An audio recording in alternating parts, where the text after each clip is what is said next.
Hello, everybody. My name is Natalie Egan, and it's an absolute pleasure to be speaking at the summit today. I'm an executive assistant based in Dublin, in Ireland, and my role is EA to the Vice President and General Manager of Daiquiri International. And I also provide support to two directors as well as to the extended site leadership team as required. So I've worked in a series of EA roles over the past 17 years, with most of those roles having involved me supporting multiple executives simultaneously. So Nikki asked me to share with you today my tips for managing multiple executives effectively, how to keep all those plates spinning to ensure you meet the demands on your own time as well as on that of your execs. So I'm going to share some insights on what I've learned over the years and the approach that has worked well for me. So I think it's fair to say for most EAs and PAs these days that we're not wearing just one hat anymore. In most cases, we're supporting very busy executives with everything from managing their email, calendar, travel and expenses, as well as running and possibly attending meetings on their behalf and tracking the actions coming out of those meetings. And on top of this, many of us have additional responsibilities of office management, facilities, event planning. When you compound this with supporting multiple executives, all requiring the same level of attention, who all have different priorities, different deadlines, it becomes a very much a constant juggling exercise.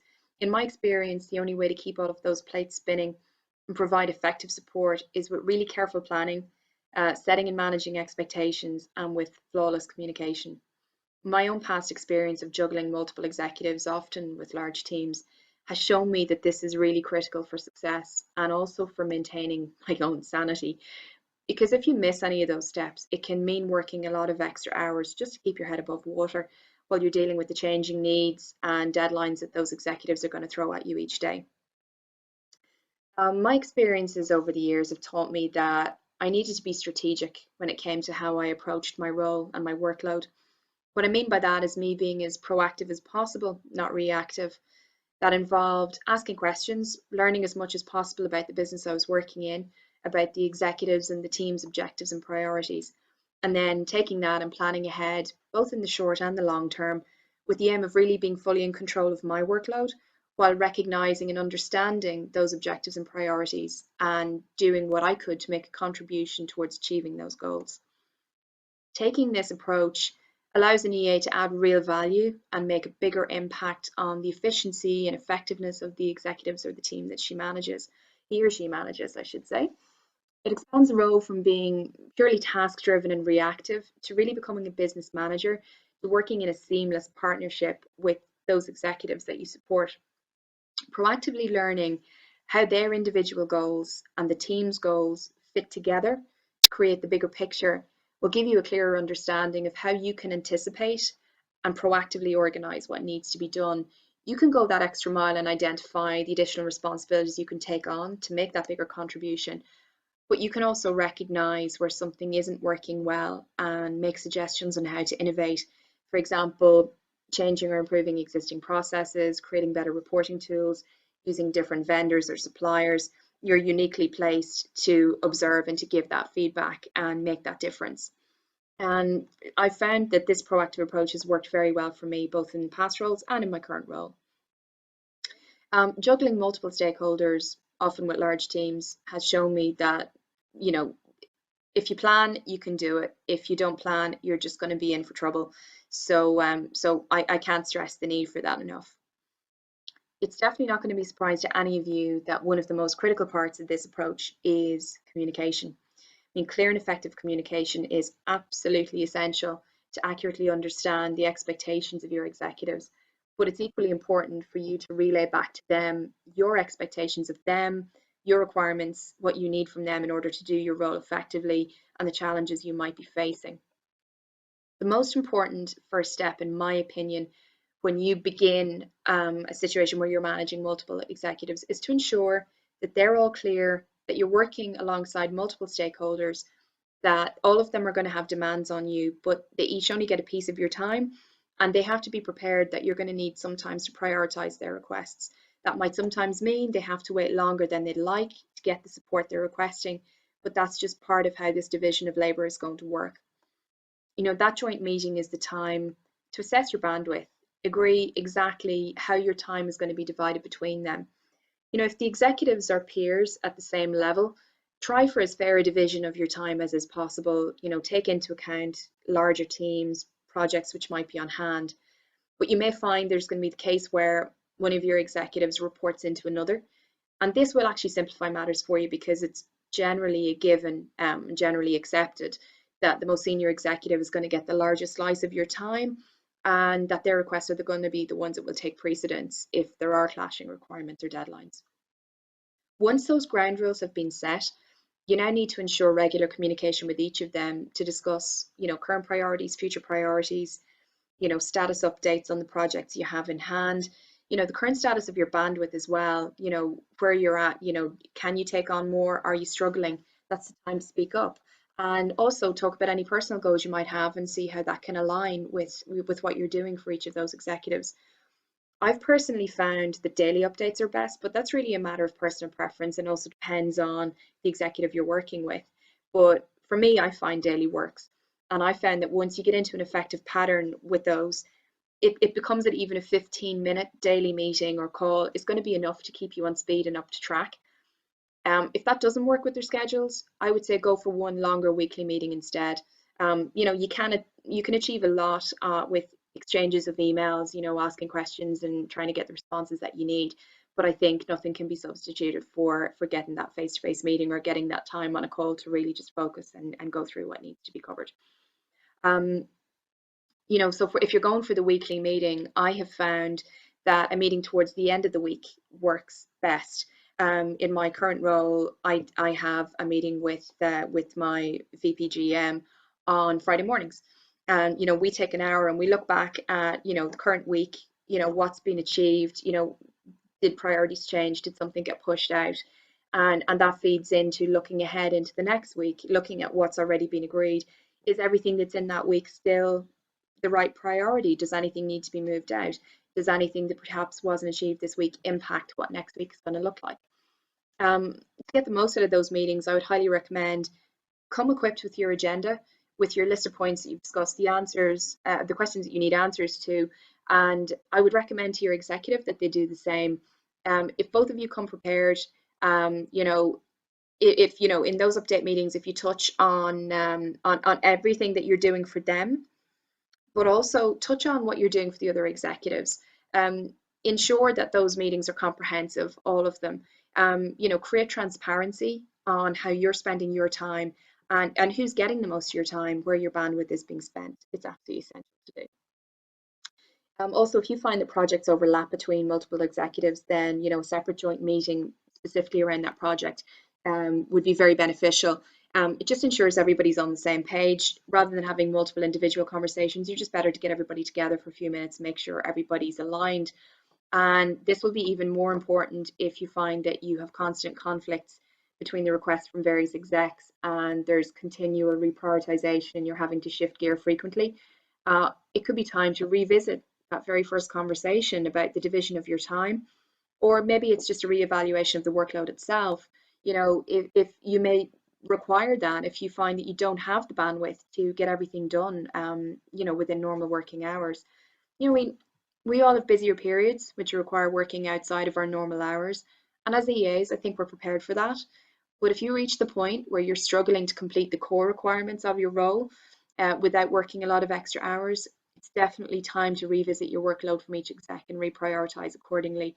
If you don't speak up, they're going to presume that you're fine. So the onus is on you that you need to speak up if something's not working. Come to that meeting really prepared. I think if you're supporting multiple executives, it's really important to keep a record of what you're working on for each one of them, the amount of time involved, and as I said, have that clarity, that transparency about where you're spending the largest proportion of your time. This can be as simple as you like. It can be a simple separate to-do list for each executive, or it can be as complex as really building a spreadsheet, logging individual activities and the time spent. Or you could also use the task functionality in Outlook. That's quite effective. If you really use the tasks, as with the full functionality, you can set a start time, a finish time, and you can really track how much time you spend on everything. That can actually be very useful retrospectively looking back if you're going into a review period, because you'll have a really clear picture of where you spent most time and what you spent your time on and whether they were the right things. Did you get an opportunity to work on the things that were your goals? that can be really helpful. In terms of communication, asking questions is absolutely key. Not only to understand what's expected, but also to understand the urgency and the wider impact of the requests that are coming your way and how you need to fit those in with the workload from your other execs. And the briefing meeting when you're being tasked with something new is a time to ask those questions.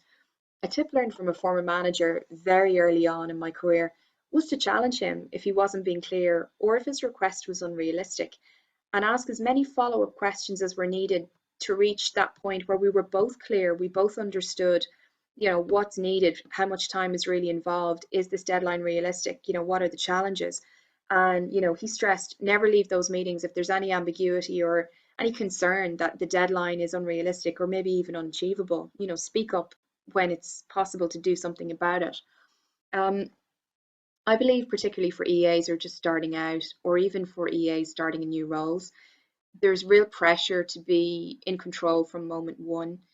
And it may feel uncomfortable if you have to keep asking more questions to understand the expectation or to understand how you need to prioritize that task against the rest of your commitments. You may also be unwilling to push back if the timeframes are too short. But that manager taught me that that was unnecessary to feel that way. He always said he was happy to answer any questions and as many questions as were needed from any member of his team, not just his EA, at that point of a task where he could do something about it. And he wanted to hear the feedback if his expectations were unrealistic, or if there were challenges that perhaps he wasn't aware of, which meant the deadline he wanted just couldn't be met.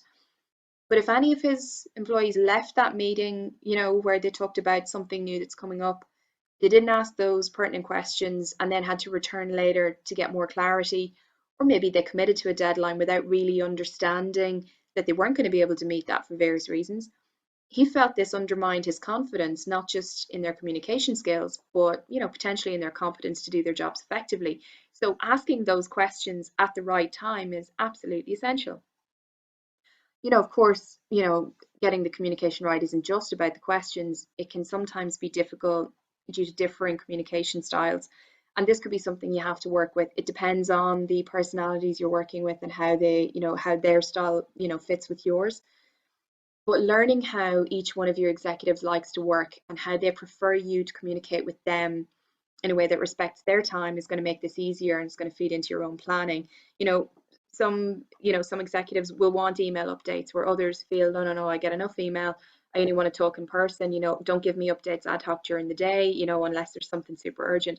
Everyone's going to be different, and you need to find the way to make that work between you and them. But also, you are the one who has to fit all the puzzle pieces together of all the multiple executives you're working with. So the onus is really on you to get that right from the very beginning. Take the time to understand how each of them like to work, understanding how they like their calendar organized, for example. Do they like to have back-to-back meetings?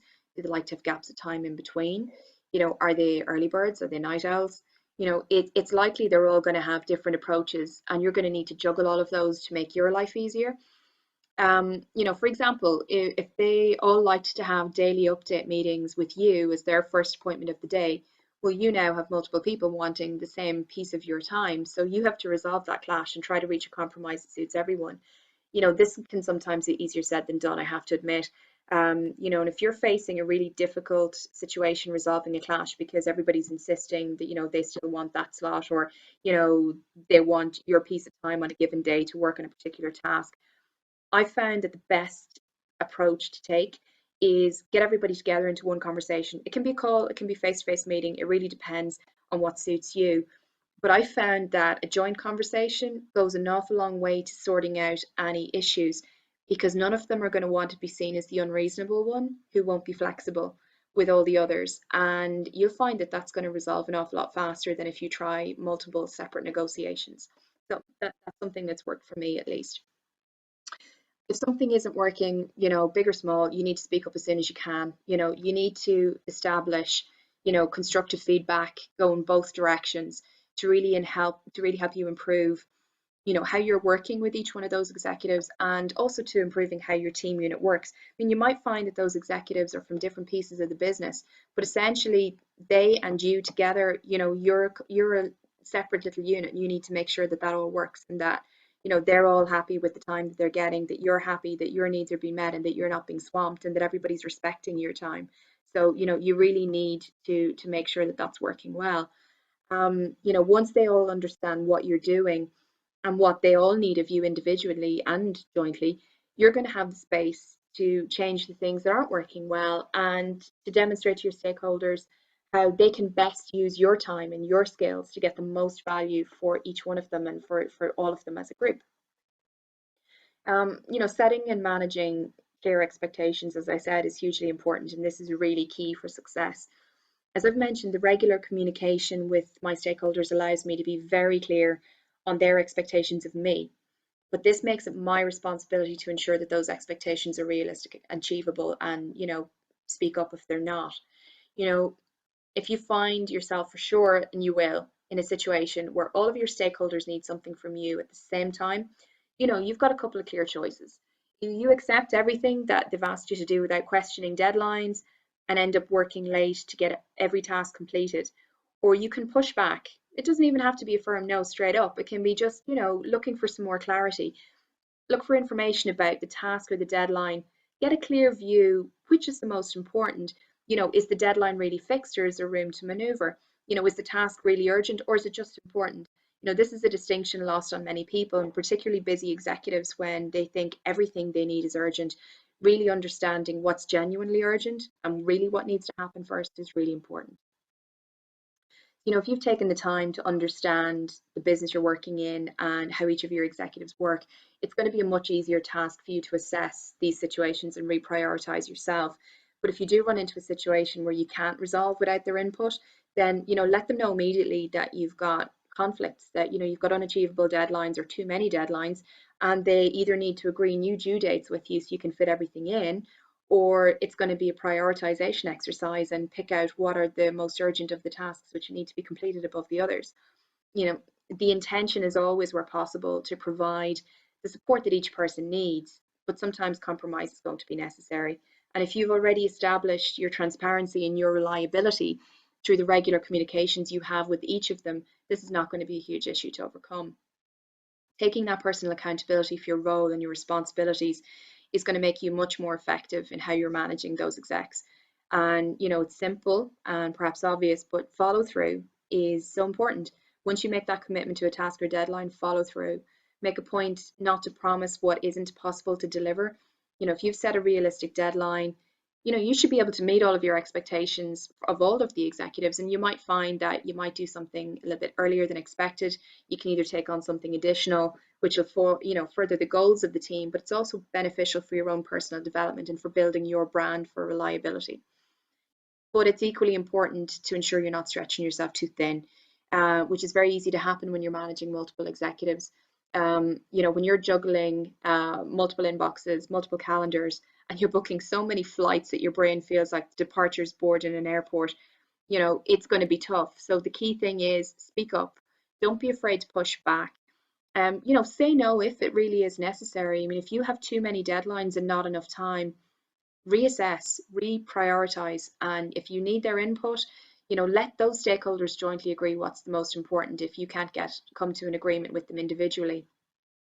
When managing more than one person, it is important to try and make each person feel like they have your full attention and a fair share of your time. And I mean, that may not always be the case, but it's easier said than done, particularly if one of your execs is more senior than the others and takes priority. So when circumstances change, for example, if you need to deprioritize something you're working on due to a high priority request from the most senior of the execs you support, it's really important to immediately update the relevant person on the necessary changes. Let them know it's happened. Let them know what the expected delay looks like, and agree a new timeline. I mean, realistically, it doesn't have to be a case of, no, I'm not going to be able to do this anymore. Maybe it's just pushing it down the road a little bit.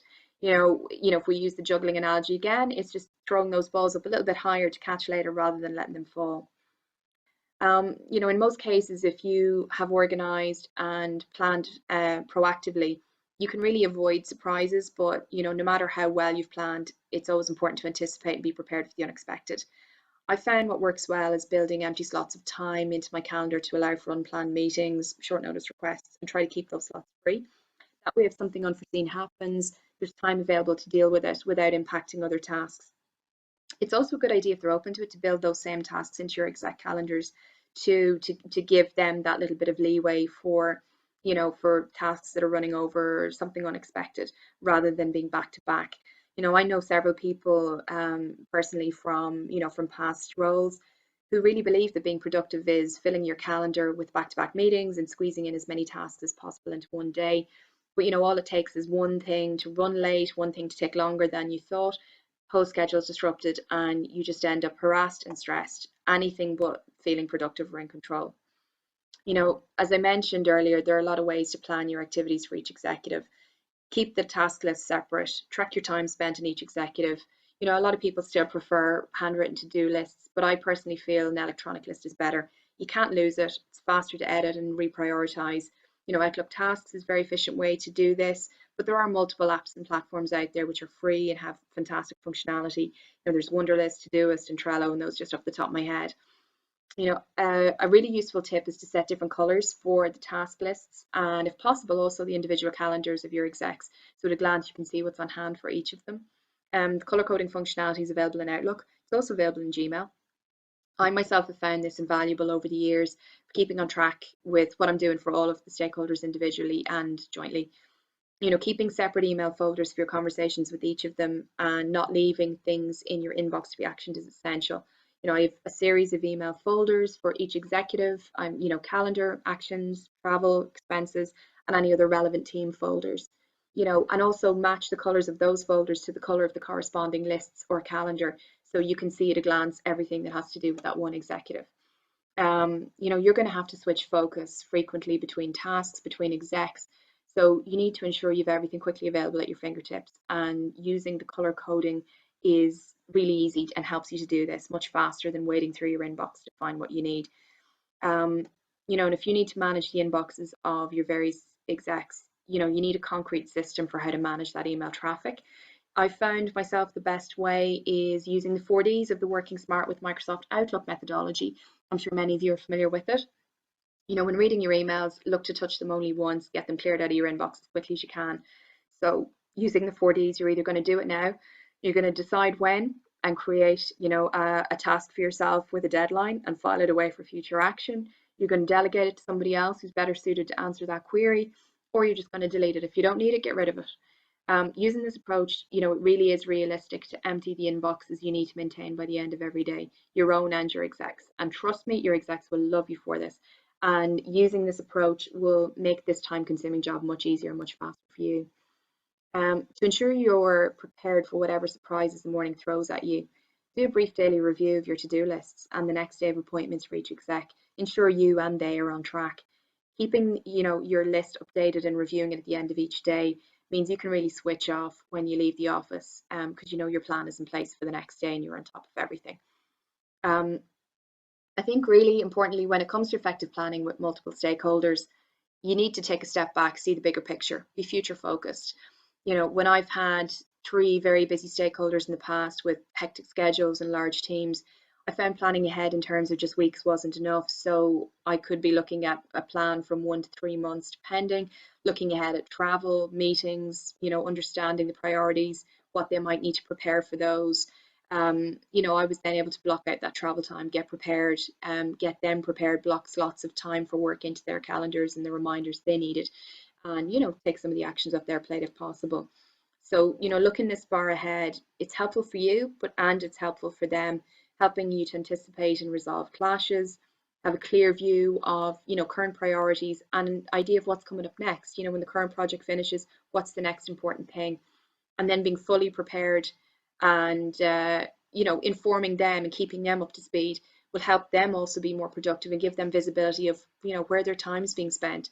And maybe they need to change track and realize that they need to be working on more strategic topics. So it can be useful for them to have that visibility. So the key really is how well you maximize your time. Work as efficiently as you can. Use any time saving resources or tools you have access to get the most out of the time that you have. And if you need help, or if you know somebody else who can help you to do something faster, ask for help. Always use your resources. It's important to analyze yourself and manage your time in the same way you analyze your executives. When's your most efficient time of the day, morning or afternoon? Structure your workload accordingly. Put the most complicated or time-consuming tasks for the time of day when you're going to be at your most alert and productive. For me, I'm a night owl, so putting detailed concentration work in the morning just doesn't work for me. The final tip I'd give you for managing multiple executives is to use your network. I just can't overstate how valuable my contacts and network have been, whether for advice about something I've not had to do before or just for general tips on more efficient best practices. Reach out to those fabulous networks, on LinkedIn and Twitter, leverage that knowledge. You can be sure someone's going to have a different perspective or some advice which is going to be able to help you out. So ladies, I hope you found my insights useful and that there's some takeaways there for you which might make it a little easier to keep all of those plates spinning. If anyone has any questions about anything I've mentioned in this session, please feel free to reach out to me, connect me on LinkedIn, on Twitter, on email, and I'd be happy to discuss anything in more detail. And thank you ladies for listening.